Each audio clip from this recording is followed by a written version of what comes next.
now that our plant has two of its ingredients for making food, CO2 and water, what it needs is power and energy to get the photosynthesis process started. But where will all this energy come from? You guessed it, the sun. You may be wondering how the plant gets and uses energy from the sun to make food through photosynthesis. Plants trap light, or solar energy, with their leaves.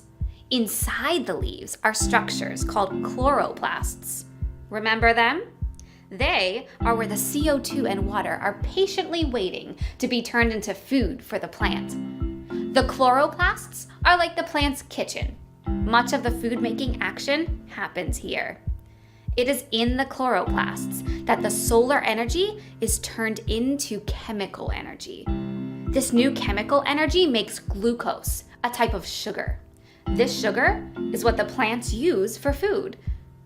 Chloroplasts contain a special green coloring called chlorophyll.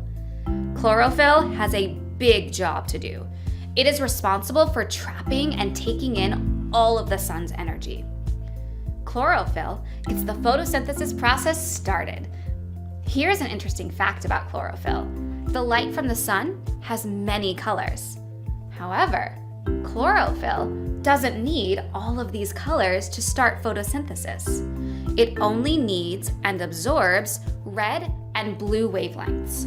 The chlorophyll doesn't absorb the color green, and instead reflects it. This reflection is what makes the leaves of the plant look green. In the fall, plants stop producing chlorophyll, so their leaves change colors. Once chlorophyll takes in or absorbs energy from the sun, a chemical reaction starts.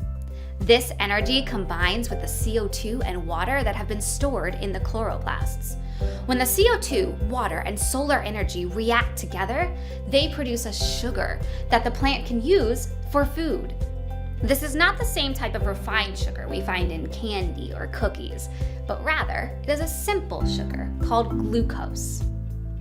Glucose is not the only thing plants produce during photosynthesis.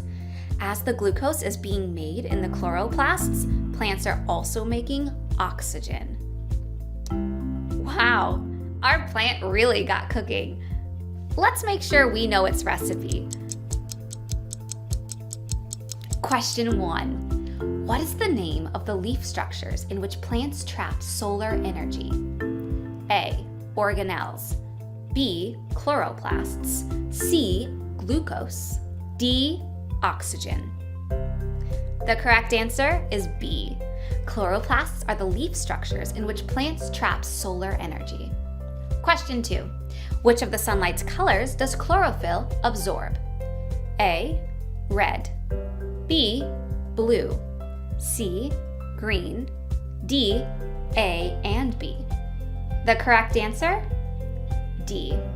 Chlorophyll absorbs both red and blue colors from the sun. Question 3. What is the name of the simple sugar produced by plants during photosynthesis? A. Chlorophyll. B. Sucralose. C.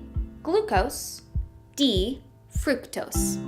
The correct answer is C. Glucose is the simple sugar produced by plants during photosynthesis.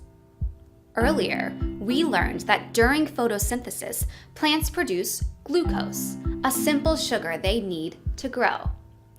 Photosynthesis allows plants to make enough glucose to use during the night and on cloudy days when they don't get sunlight.